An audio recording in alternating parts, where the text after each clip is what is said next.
Well, welcome back to Breakfast with Bob. We are a beautiful Challenge Penticton, and we're based at the hooded Merganser, the Canadian Multi-Sport National Championships here at Lake Okanagan. And this is the site of the 2017 ITU World Championships, 6 World Championships in 10 days. Joining us, a guy who's won 4 Ironman titles of his own and has been racing, I don't know, since the Earth was cooling. 43 years old now, Mr. Bryan Rhodes. Rhodesy, how the heck are you? Yeah, good, Bob. Thanks. Always a pleasure, buddy. Yeah, it's been a while. Never been on the Breakfast with Bob show. What the heck? I know. Done a lot of interviews and different things around the globe, and even spoke at the San Diego Tri Club meetings. Remember and that. we did, Yeah, we did a couple of those things. So, love it. Yeah, I'm privileged to be here. You know, so what I love is I look back at Junior Games 1990. I mean, you have been in this sport seriously forever. What got you into it? Were you swimming background, right? Yeah, definitely. I got into it from a swimming background. I, funnily enough, hung out with all the sort of sporting kids at school and hung out with some of the cyclists. And school's triathlon had just sort of popped up on the radar, and you know, I'd throw myself at any sort of sport, and you know, there was this triathlon, and my buddy goes, "Oh, you can borrow my Vitas bike." And back then, it was like the Vitas? Yeah, Vitas. It was the humdinger of That's bikes. Like an Eddie Merckx. That's like a And I went out there, and you know, I managed to win the event by several minutes, and you know, instead of getting like a medal or a towel or something for winning a swimming race, I actually I think won $100 and you know, some cycle gear and stuff like that. And I thought, oh man, I'm gonna get rich on this sport. $100. This is first time out without even knowing what I was doing. Yeah, that's exactly right. And yeah, just you know, sort of snowballed from there. You know, I was obviously trying to get into the 1990 Commonwealth Games and swimming, and you know, it was very, very competitive, and obviously, you know, like as you look at the Olympics, you can lose a medal from 1/100th of a second, and you know, this triathlon was sort of touted around as being a demonstration sport, and you know, I threw my hat in the ring and went up to Auckland and did the selection race, and you know, not knowing what I was doing, I came out of the water with obviously the legends Rick Wells and Stephen Foster and those guys, and Brett Marshall, and these guys were like, you know, people that I'd seen on television. You know, like I was sitting right there in 3rd place out of the water, and you know, not even feeling tired out, and got on the bike and basically got whooped. You know, sort of learnt my lesson, but I managed to qualify for the junior team. Commonwealth Games, and what a heck of an experience that was. That really, you know, just going out there and being in Auckland, you know, and doing the Commonwealth Games course, and there wasn't a spot on the course where there wasn't, you know, spectators. People all over the place. Oh, and just screaming Kiwi, you know, go Kiwi, and you know, just raised the hair on the back of my neck, and really that was sort of the, that was it. I was just hook, line and sinker. Well, when I look at the 92 race, right, we're talking World Junior Champs, you guys were 5th in Canada. Paul Amy, Cam Brown, yourself. Yeah, we 24 years ago. Yeah. Everybody's still active. Yeah, we're still trying to push our limits. I mean, Cam, obviously, he's setting the way, and we can't sort of retire until he retires. So really, he's leading the way. He's leading the way. 11 times Ironman New Zealand. He's got the course record this year. Just an amazing day, and really, I was taking a back seat, thinking, oh, you know, like I just, you know, can't do this. But he sort of inspired me, and like I'd lost a lot of my passion and wondered where my sport was going, and just seeing him do that, and like basically just really spanking those young guys, it just fired me up to go, like, like turning 44 in a month, and I was going, man, I've got to get my act together and get back on the horse and really, you know, dig in. You know, like, it's just, if he's showing that sort of tenacity and that sort of way, that I can still, you know, find it myself to try and get more out of myself. Well, it was interesting. There was a point where there really weren't that many races in Australia. There weren't many races in New Zealand. If somebody wanted to make a living, they had to come to the United States, right? Or go to Europe. And either way, as a young guy, it's not like, well, I'll go for the weekend and I'll come home. when you're going, you're committed. You're there for 6 months. You're there for a while. How hard was that for you? As I said, the biggest step up was like there was no under 24, you know, up to under 23 world champs. You know, like we were stepped straight from junior straight into the seniors, where you're racing Brad Bevan, Welchie, or Mike Pigg, all these guys, you know, who are making a living in the sport, and you're at that point you're just out of college. Yeah, we're thrown in the deep end, and I think it was good and it was bad. It was a great experience. It made you really, really toughened and hardened. Yeah. But you know, you're relying a lot on your parents to fund you, and you know, you didn't want to ring, oh mum, you know, I needed some more money, or, you know, you did basically do it on a smell of an oily rag. You really were trying to make every penny count. And I was lucky enough, actually, I got a swim coaching contract right here in Penticton, which is quite bizarre. Like, I've spent a lot of my, what you'd say is an apprenticeship in triathlon right here in the Okanagan. And so this area, as long as we're talking about this area, what makes this area special? And the fact that we've got next year 6 world championships over 10 days. I think it was the home birthplace of Ironman Canada. Yep. I think that's a massive thing. Like I came here in '96 and did my first overseas Ironman, and it was just, yeah, it was awe-inspiring. People all out along the main street, and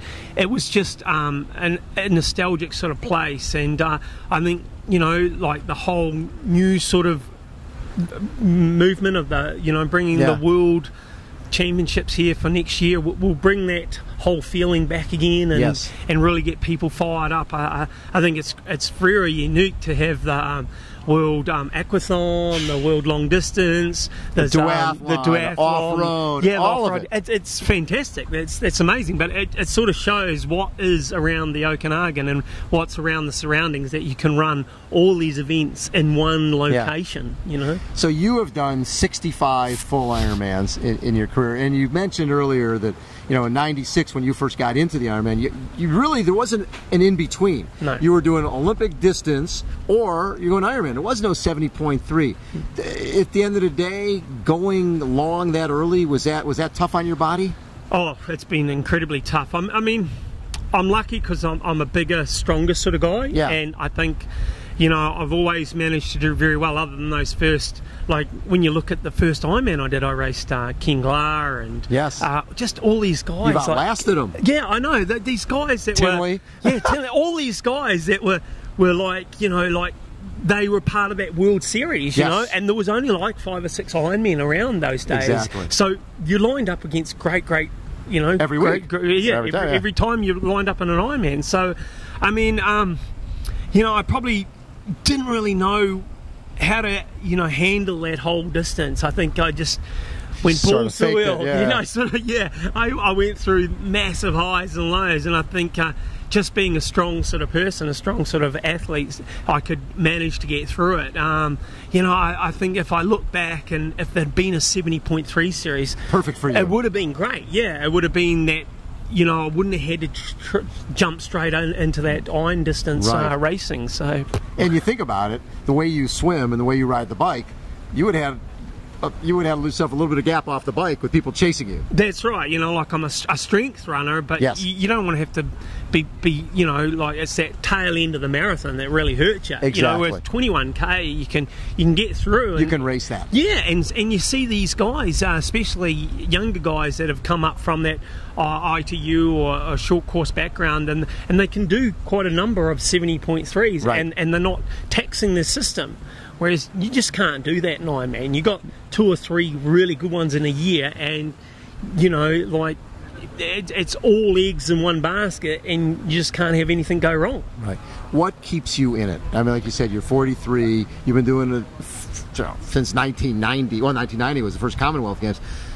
What keeps you coming back? I think it's the racing. I'd love to race more, but I know that it's funny. Like when we were young, we'd do everything. We'd do exterior. We'd do anything that's got a bit of prize money.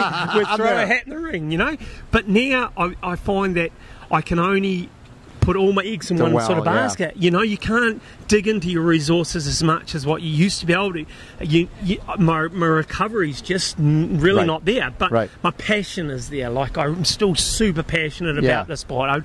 It would be great to have a Masters tour. Like, look at the guys that are still around. You know, I know. over Rob 40. Burrell, you, Cam Brown. Oh, it'd be great. It'd if be there was fantastic. Money Mack, it would be back. Like, well, yeah, and Crow's still throwing it out there. I mean, but he's realised that Ironman just kills him, like absolutely tears him apart. But he can race 70.3. That's right. And with your family, like like these guys, like I see what Cam Brown has put into it, and like he has 2 boys. And, he's missed probably a lot of them growing up. So you know, it is what it is. Like, I'd like to be able to throw out more races and do more racing, but even 70.3 pulls into my wheel, and whereas it wouldn't have 10 years ago, you know. So, you know, I love watching all, you know, so passionate about everything, you know, watching the Olympics, doing everything, you know, and I guess I've become slightly an armchair critic.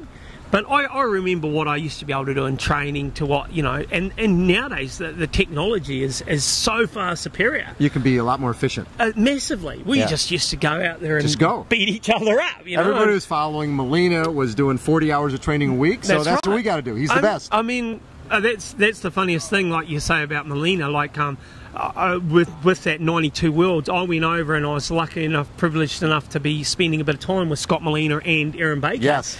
And I remember, New Zealand legend. Like we luckily, you know, I was basically taken under the wing by Scott, and the first session I ever remember as we went to the pool in Boulder, Colorado. My first ever experience of overseas, Boulder, Colorado. Here I am, like this young punk, you know.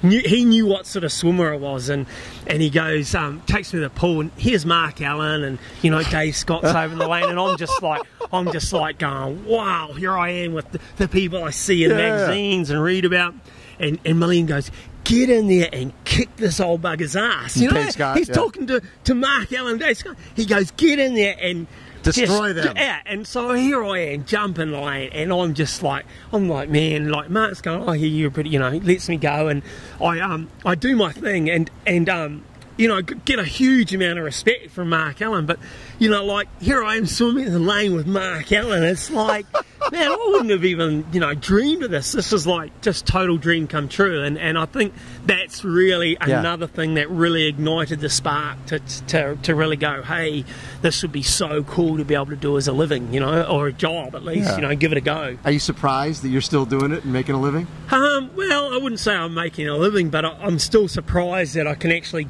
give a really good go to the young guys, and you know, I still really want to see what I'm capable of, and I feel I've still got another couple of really good races in me, and you know, I've got an idea and a purpose and a plan, and I'd like to see if I could fulfill it and actually make Kona one last time. You know, like that's the where I want to go. I don't know what sort of level I can go at Kona, but it'd be cool to be like, you know, I'm looking at the record books and seeing what the 40-year-olds sort of have done, and you know, like, hey, who knows? I mean, you know, Dave Scott set the bench. He went second place when he was 40, 1994, I don't say that I could, you know, top 5, but I still, if I'm going to go there, I want to be competitive, and I want to be the best I can be at my age of, like, you know, next year I'll be 44. So, you know, who knows? Like,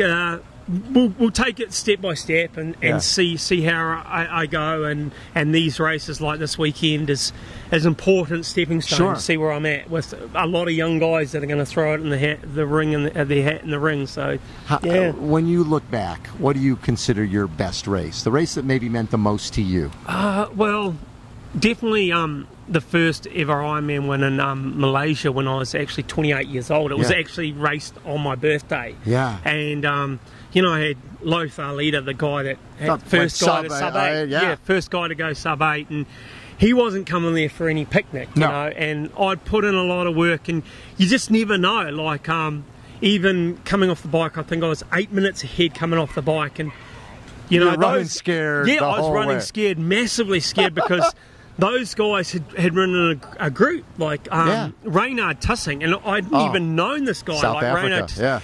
he had run like it was a 1 lap run course, so we ran out to this point 20, and all you saw was heat haze, you know, and he had taken my lead. Rainer Tyson had taken my lead down to like a minute 30, like by the turnaround. Yeah, and I was going, who is this guy? But he'd cooked his goose, and he ended up jumping in the 44-gallon drum and cooling himself off with ice because he just overcooked it, and he ended up getting it back together. And I think both Lothar and I think Jason Shorters passed him on the way back home. Yeah. But I managed to win by a few minutes, and it just meant so much. Like, it really did mean so much to won on my birthday and won an Ironman finally. You know, I think that's the hardest thing, is finally ticking that box of I've won an Ironman, and I can actually compete on the world stage against really good guys, and I managed to, you know, start taking it to that sort of next level. You know, how many Konas have you done now? I've done 9 Konas. Wow. So you maybe get that one more, make it an even 10. Even 10. And I know that I probably haven't had my best sort of racing Kona. I've been thereabouts.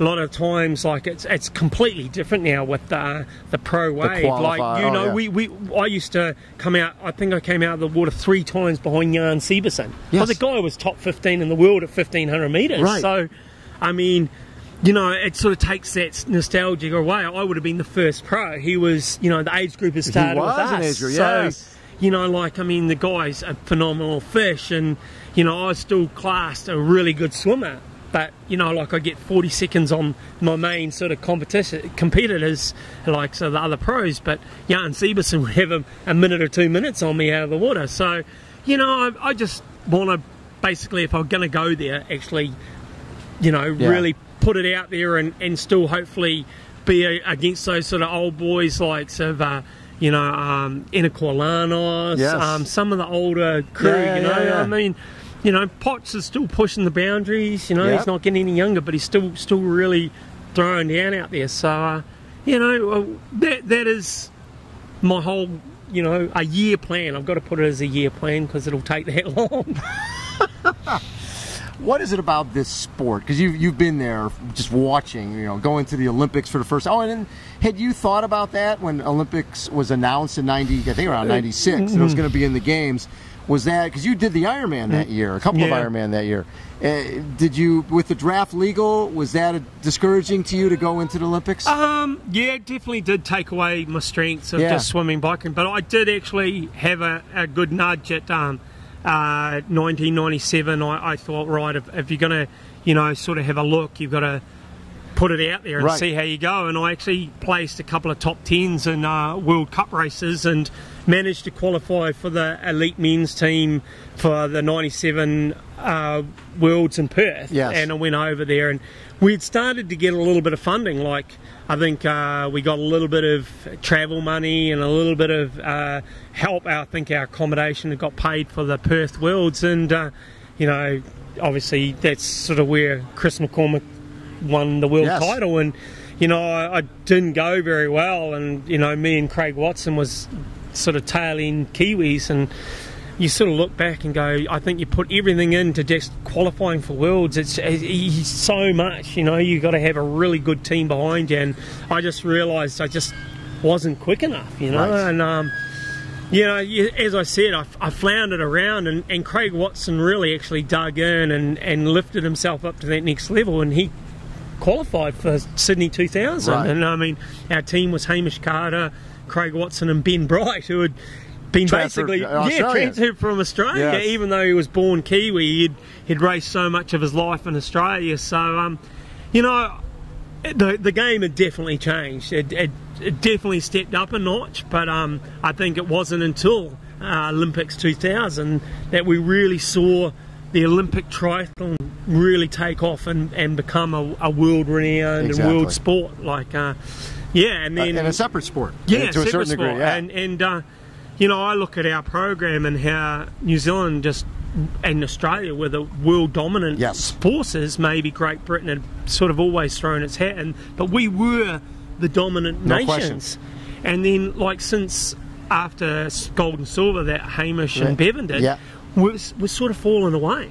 And I look back and go, well, New Zealand have really got to pull up their socks and start looking for talent, because they're really not looking for grammar school. Yeah, just like the Brownlees. Yeah, they should probably be having Hamish and Bevan out there looking for them at school, because I think we've got the foundation now with putting a lot of athletes all in one centre at Cambridge University. Like a lot of the things that have happened in New Zealand, like in 15 years, like we've had a major earthquake where our triathlon base was held down in Christchurch, so it tore it in two. So a lot of people, a lot of years were sort of lost, I believe, just in even that earthquake.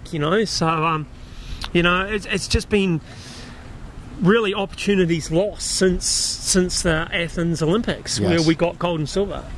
So 2011, they have an earthquake in Christchurch, and basically, roads that if you were in town, you could have been on your bike that day. Oh, you could have been killed. So you were in Australia, I think. Yeah, at the time. I was. So when you were watching this, did it almost? Gosh, you know what? I think I just got a new lease on life here, because I could have been killed that day. Yeah, I think the first thing that came to mind, I just raced Geelong that weekend, just gone, and I was actually about to head out on a bike ride, and I got a message that there'd been a massive earthquake, and I was like, no, not another one, because September was pretty bad, but this one was way worse, because it hit at lunchtime.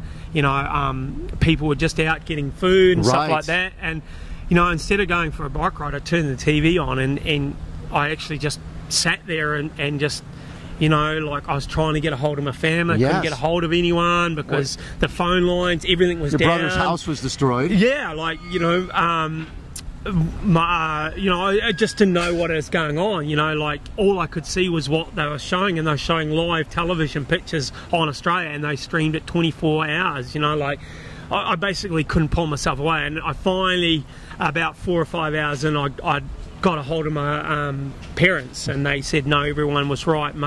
All right. My brother had been, luckily enough, he was the closest, like his chimneys had collapsed in on the house, and like it's just a scary time. And one of your neighbors passed away. Yeah. There was a neighbour just around the corner. She was in the CTV building, and it's sort of hard. Like everyone knew someone. Christchurch, a population of just under 500,000 people, and everyone knew someone that was who was affected. And I mean, the hardest thing is my mum went to the funeral. You knew the family very well, and she had 2 little girls, and that's the hardest thing. And like she talked to the little girls, and they said, like saying to the little girls, and the little girls go, mummy's with all the other people that were affected by the earthquake, and it just brings you to tears. It really does. It makes sports seem irrelevant. Oh, it is. It's just what happened on that day changed Christchurch forever. In places that I grew up riding around the Port Hills, and a lot of other people would have been there to train, even Mark Allen and Dave Scott and all those guys. And Melina lives there. Yeah, Melina lives there. His house was affected as well, and just within 45 seconds, everyone's life in that area had changed, and there's so many earthquakes. Mother Nature, we're taking a little bit more for granted. There's so many. Just one the other day in Italy. Yes. And they're repetitive. They're in the areas that have had them. So, who would have known? Like, I would never have thought Christchurch being growing flatland. up. Never would have thought that. No, never had any sort of inkling. That's something you think about with LA. Yeah. Earthquakes in LA, but you don't think about that in New Zealand. Not in Christchurch, New Zealand. Wellington, definitely. Yes. It's on the fault line there, fault line, where the 2 plates are. But I mean, I think foremost your whole reflection changes to family first, and then, of course, sports second. As it ripped the pool, $40 million pool, in half. So Christchurch doesn't have a 50-metre facility year round. So people have lost a lot of opportunity, and we had such good sort of stability with everything in one area at QE2 Centre. Like we had the New Zealand Sports Academy. That was where our triathlon training base was held. Andrew Hewitt and all that, came out of there. So you had to change things completely. So it's just a totally different time. So when you look back, and you've spent the majority of your life involved with this silly sport, when you look back, what makes this sport so special? Why does it mean so much to you? I think I've been lucky, you know, like it means so much to me because it's given me an opportunity to go so much further than I ever thought, you know, like seen amazing people, amazing places, done races where I would never have even, you know, thought of even visiting. And to have actually been able to, been privileged and lucky enough to be able to do this around the globe, I think that's what it means to me, you know, like to being able to basically have raced against the very best in the world, you know, tested myself, seen my limits, and, you know, even managed to win a few races. You know, it's been phenomenal, and I see that in the next few years as really trying to build myself to either be some sort of, like, you know, mentor or build some sort of training group around myself, and hopefully maybe, you know, I've seen and done enough to maybe be able to pick a few of those future up-and-comers to be champions and be, you know, better themselves. So, you know, that's definitely in my form, you know, to try and build a brand, you know, Bryan Rhodes, the racer, the coach, you know, and, you know, build on that in the next years. Was there an athlete, because you, like I said, 65 Ironmans, I don't know how many events you've done, was there one athlete that you had a pretty major rivalry with, somebody you're like, every weekend I'm racing against this guy and he's getting on my nerves? I guess so. We always looked out for us Kiwis would always sort of build together, and we'd, you know, me and Cameron, definitely a rivalry. He's definitely got, you know, something you aspire to, and he brings the best out of you.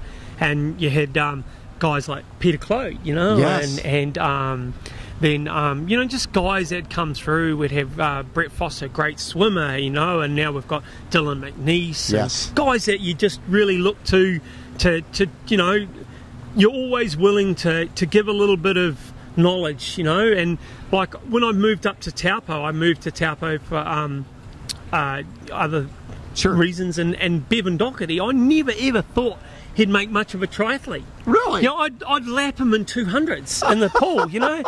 And I think this guy's going to be a good duathlete, but, you know, he's not going to make, triathlete, he's not going to make much. Double medalist. That's right. Silver, bronze. Olympics medalist. And I think, like, I had a little bit of, like, going there and swimming with him and saying, look, man, you've got to really work your swim. And he basically hit it on the head, went to swim camp, went with Mark Bone, and just basically broke his stroke down, and he took it from a very basic, you know, he hadn't been a swimmer when he was a kid, but it just clicked and it worked for him. And then, you know, like he had that great relationship with Chris Gemmell, you know, they just fed off him, and, you know, then he was lucky at that time. You know, Hamish Carter was driven by Bevan doing as well as he had. So I think when you look at that, we had a great pool of athletes, Nathan Richmond and those guys, that really did thrive off each other, and I think that's what drove the medals, you know. That's really, you know, what drove them. And, you know, I was just lucky to be in all that mix, and, you know, I'd race guys each weekend, like Conrad Stoltz was, you know, good friend, guy that made, basically had done everything. He went to 2000 Olympics, found his niche in Xterra. And I think I dabbled in everything. I probably wasn't, you know, I wish I probably, if I took a step back and looked at my career, I should probably not dabbled and tried to put a few more, focus a little bit more. And but you'd probably be done by now. Yeah, true. I mean, I probably would have, you know, absolutely ran myself into the ground to make sure that those races were key instead of having a little bit more fun. I think there was an element that you could sort of go and you'd make enough money to like, you know, put food on the table, rent, and get to the next race, you know. You weren't going to make riches out of it, but it gave you those stepping stones to make yourself a better athlete. Love it. Hey, Rosie, thanks so much for taking time. Best of luck on Sunday. Oh, thanks, Bob. It should be great. I'm looking forward to getting out there and mixing up with the young ones. Bryan Rhodes has been our guest. Again, we are at Challenge Penticton. This is Breakfast with Bob. We are based at the hooded Merganser, Canadian Multi-Sport National Championships, Lake Okanagan, and were the site of the 2017 ITU World Championships. Hold on, everybody. We will be right back.